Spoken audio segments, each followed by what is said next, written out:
Mbele nilikuwa nasikia kuna kuwaka ile mugisi mtu ambato anapanga buzazi, mimi sikuwa nabielewa mzuri. Tunatembeaka huko na kunywa chupa na mwenzenyu, sikia wanapika kwa tunapika ile masolo.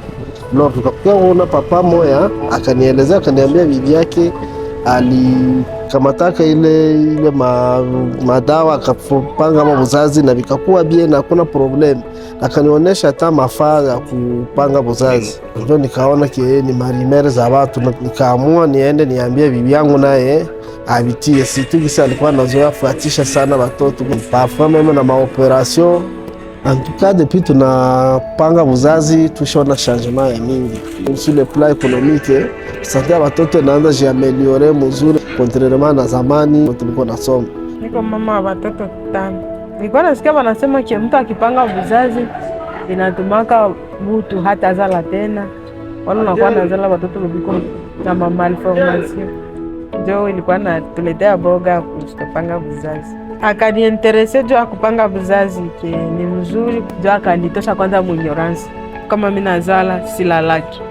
Watoto wanaliaka jusqu'à ce que mimi peke mimi nakuwa mgonjwa. Wala nimejisikia mzuri, nenda mkazi, narudia magharibi.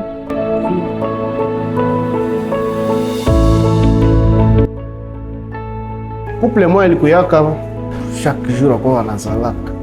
Alors walikuwa wanapasa kake kuutilize mtindo wa kupanga uzazi ni makosa kabambi. Kanisa yetu inatukataza hii na marimere zinasemaka hivi. Niko nayo mwaka moya, couple iliadere kiona kwanza inafaa ese ya mwaka 3, hakuna probleme. Walikia temwanyeke ça va, mama yeye peka nanje na baba mchanga, baba naye anaja isandiri kubie.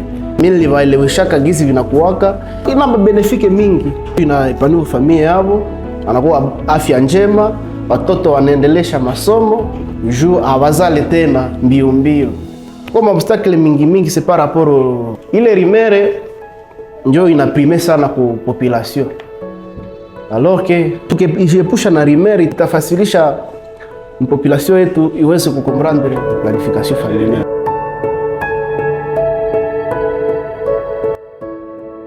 Ile couple ni mfano vizuri kwa wengine makuple. Sasa wengine wanonake wewe ushapanga buzazi. Banaulizaka mama uliendaka wapi? Mbona wewe hauzalezale tena?